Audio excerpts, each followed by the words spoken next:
Halo semua, kembali lagi di channel Naik Level. Pada video kali ini, saya ingin membahas saham BAUT ya, atau Mitra Angkasa Sejahtera Terbuka.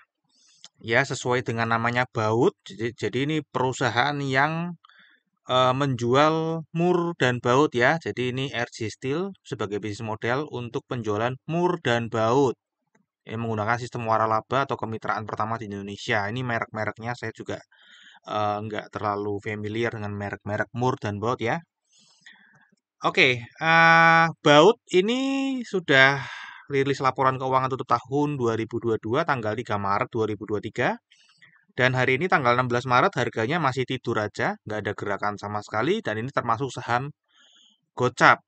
Dan di sini juga ada notasi khusus. Jadi ini saham yang masuk dalam list pemantauan khusus dengan tanda X. Ya, dan kriteria nomor satu yaitu harga selama 6 bulan terakhir di bawah 51. Kemudian inilah sedang ada corporate action ya, sedang ada waran. Jadi ada yang mengkonversi waran sehingga jumlah sahamnya akan bertambah terus gitu ya, sesuai dengan pemilik waran yang mengkonversi sahamnya menjadi waran. Nah, kita akan lihat dulu price performance-nya seperti apa, dan ini sudah kelihatan ya. Setahun terakhir tertingginya adalah 110 dan terendahnya 50, dan ini di harga terendahnya ya. Ini IPO harganya 100, jadi ini sudah turun 50% teman-teman ya. Jadi kalau teman-teman belinya setahun yang lalu ya ini minusnya ya hampir lah, hampir 50%. Ini kan IPO-nya nggak pas setahun yang lalu ya. 6 bulan baru minus 5,66%. Nah, seperti biasa nanti kita akan bahas baut ini dari fundamentalnya seperti apa, seasonality-nya seperti apa, dari bandarmologinya seperti apa ya, dan dari bandarmologinya nanti kira-kira ada peluang nggak untuk bangkit dari 50 gitu ya. Nanti kita akan cek, kemudian dari teknikalnya seperti apa. Sekarang kita akan masuk dulu dari analisa fundamentalnya ya teman-teman ya. Ini adalah kinerja jangka panjang ya, karena baru IPO setahun yang lalu, sehingga datanya juga baru ini. Ya, ini dari prospektusnya. Kalau kita lihat secara pendapatan ini bagus teman-teman ya, naik. Laba kotornya naik, laba usahanya ini sempat turun, kemudian ini sudah naik lagi, ini juga sempat turun, kemudian naik lagi ya. Jadi setelah IPO menaik teman-teman ya. Kemudian kalau kita cek dari struktur pendapatannya ini juga kalau kita lihat beban pokok penjualannya menurun. Jadi ini bagus ya. Sehingga laba kotornya meningkat. Beban usahanya sayangnya naik teman-teman ya. Sehingga mengurangi ini tadi laba kotor yang sudah meningkat jadi berturun lagi mendekati laba usaha tahun 2018. Jadi naik tipis gitu ya. Kemudian beban lain-lainnya ini juga bertambah ya teman-teman ya. Tadinya nggak ada, sekarang jadi ada. Laba bersihnya sehingga turun teman-teman ya. Jadi laba bersihnya secara persentase turun. Jadi teman-teman bisa kira-kira tahu ya, kalau jualan mur dan baut itu cuannya ya 3,6% bersih ya. Oke, kemudian yang berikutnya ini adalah kinerja jangka pendeknya ya, tutup tahun 2022 dibanding tutup tahun 2021. Untuk total pendapatannya ini naik cukup bagus ya, 50,83%. Kemudian laba kotornya naiknya juga 72,7% dan laba usahanya naik 57,1%, laba bersihnya naik 20%. Kalau dilihat secara nominal ini nggak bukan perusahaan yang sangat besar ya. Pendapatannya dalam setahun 181 miliar. Untuk jangka pendek, beban pokok penjualannya ini turun, beban usahanya sayangnya naik ya teman-teman ya. Kemudian beban lain-lainnya ini turun ya. Untuk laba bersihnya secara persentase tadi menurun tipis ya dari tahun lalu. Untuk valuasinya pada saat video ini dibuat PBV-nya 1,24 ya dan PE ratio-nya ini 37,12 karena ini baru baru IPO setahun jadi datanya baru ada 1 tahun teman-teman dan ini kan harganya juga nggak bergerak ya jadi valuasinya di situ-situ aja. Untuk ROE-nya adalah 3,33% dan kita bayarnya di PBV 1,24 ya ini sudah nggak usah dihitung pasti mahal ya teman-teman ya karena ROE-nya secara kita sudah pasti lebih rendah daripada ROE-nya perusahaan karena kita bayarnya di 1,24 PBV. Oke, untuk dividen ini juga belum pernah bagi dividen ya. Ini untuk seasonality-nya juga baru setahun, jadi kita belum berani untuk, bukan belum berani ya, belum bisa digunakan untuk analisa ya datanya. Jadi kita skip aja untuk seasonality. Nah, sekarang kita akan bahas bandarmologinya ini yang lebih menarik ya.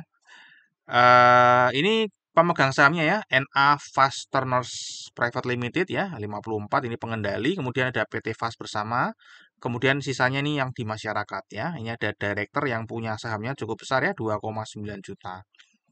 Jumlah pemegang sahamnya ini turun terus, bukan turun terus ya, ini turun cukup besar di September, Oktober, kemudian ini sudah mulai naik lagi nih. Jadi ada beberapa investor kecil-kecil yang nambah-nambah mencoba peruntungan di saham gocap baut ini ya. Kalau kita lihat investor asing di sini perannya nggak terlalu besar ya. Datanya cuman dari Oktober, November, dan Februari aja ya. Untuk setelah Oktober saya belum ada. Ya padahal itu justru yang paling penting ya. Cuman karena datanya nggak ada, jadi kita nggak bisa bahas. Oke, ini partisipasi asing 8,1%. Jadi sebenarnya perlu diabaikan saja pergerakan investor asing di saham baut. Nah, ini adalah bagian yang paling menarik teman-teman ya, yaitu apa yang terjadi setahun terakhir ya di saham baut ini. Kalau kita cek yang pertama, kepemilikan per Februari 2023, total lokal ini ada 45% dan investor asing ternyata cukup besar, 54,22% ya. Namun ini ada penambahan saham yang cukup besar, 3 jadi 3,3 miliar, yang sebelumnya 1,45 miliar, terus bertambah 3,3 miliar setelah saya cek. Ini adalah saham milik pengendali, teman-teman. Jadi penambahan ini adalah saham milik ini 2,6 ini yang sebelumnya tidak tercatat di KSE, sekarang tercatat. PT Fast Bersama Investama juga sebelumnya nggak ada, sekarang jadi ada. Ya, jadi saya nggak ngerti apakah itu kayaknya kalau right issue nggak ada ya. Kalau saya cek corporate action-nya nggak ada, berarti itu adalah saham yang dirubah dari warkat ke non warkat, artinya mereka sekarang bisa menjual sahamnya di Bursa Efek Indonesia dan mereka sekarang punya kepentingan untuk harga sahamnya. Ya, nah karena kalau seperti ini kita melihatnya seolah-olah lokal ID ini distribusi ya, menjual barangnya, kemudian ini ada corporate yang membeli, kemudian ada corporate yang membeli seolah-olah seperti itu. Padahal itu nggak membeli, namun hanya meregistrasikan aja. Jadi seolah-olah bertambah. Jadi untuk kita bisa melihat lebih jelas, kita akan take out data ini milik si pengendali ini dan milik PT Fast Bersama Investama ini kita keluarkan dari data ini. Nah, ini akan lebih clear lagi kita melihatnya teman-teman ya. Ini yang terjadi setahun terakhir ya di luar mereka. Kalau kita lihat kepemilikannya ini sungguh menyedihkan ya teman-teman ya. 99,83% ini dimiliki oleh lokal, 0,17% dimiliki oleh investor asing. Dan 99,65-nya ini dimiliki oleh investor retail lokal. Ya, jadi ini saham di luar pemain besar dua tadi, ini semuanya sepenuhnya ya 99,6% dipegang investor retail lokal. Jadi kemungkinan untuk naiknya, untuk bangkitnya, kalau berdasarkan data ini ya, rasanya sih mustahil ya untuk dalam waktu dekat ini kalau melihat datanya seperti ini. Kecuali nanti yang pemain besar tadi, pengendali dan investama mau mengambil atau membeli saham yang kembali di sini teman-teman ya. Nah, oke, kalau kita lihat juga setahun terakhir ini investor retail menambah kepemilikannya dan siapa yang menjual? Yang menjual adalah investor asing, teman-teman ya. Investor asing ini lepas tangan di zero, jadi dinolkan sahamnya, benar-benar dijual semua ke investor retail kita. Oke, jadi ini yang terjadi teman-teman. Jadi ini kayak exit gitu ya, exit. Jadi habis IPO ini dibuang setelah sampai investor retail harganya 50. Ya, tinggal nanti tunggu dari kedua ini teman-teman ya, dari si pengendali yang sekarang sudah ada sahamnya di KSE dan ini PT Fast Bersama Investama. Jadi cuma dua ini aja yang bisa mengangkat harga sahamnya dan tentu saja kalau mereka punya kepentingan. Kalau nggak ada ya nggak akan diangkat sahamnya. Oke, ini yang terjadi di Bandarmologi selama setahun terakhir. Kemudian kalau kita cek dari 1 sampai tanggal 16 Maret, ini juga masih distribusi ya, kelihatan ya. Yang beli ya retail-retail yang mencoba peruntungan di saham gocap. Oke, untuk teknikalnya kita nggak usah bahas karena ini saham tidur sudah 6 bulan lebih, masuk ke notasi khusus X, ya, dengan poin nomor satu. Ini likuiditasnya 3,6 juta per hari, artinya ada yang membeli saham ini itu 3,6 juta per hari rata-rata ya, selama 20 hari bursa ke belakang. Nah, terakhir kita akan bahas risam ya teman-teman ya. Tadi secara fundamental kinerja jangka panjangnya naik ya, kinerja jangka pendeknya naik. Ini valuasi masih terbilang mahal ya. Bisa murah, bisa nanti kalau misalnya dia profit terus, namun profitnya nggak dibagi menjadi dividen, artinya dia disimpan menjadi laba yang ditahan, maka lama-lama valuasinya akan turun ya teman-teman ya. Ini juga belum pernah bagi dividen. Ya, untuk seasonality datanya belum cukup untuk analisa. Bandarmologi tadi kita sudah lihat ya distribusi yang sempurna ke investor retail kita dari investor asing. Kemudian 1 sampai 16 Maret juga sedang distribusi. Masih ada beberapa investor yang mencoba peruntungan di saham Gocap Baut. Oke, secara teknikal ini sedang tidur teman-teman ya, bahkan sudah masuk ke notasi khusus teman-teman ya. Terakhir, disclaimer ya, jadi analisa yang saya paparkan di YouTube ini adalah analisa saya pribadi yang tentunya bisa saja salah. Jadi teman-teman silakan bijaksana dalam menggunakan informasi yang ada di video ini.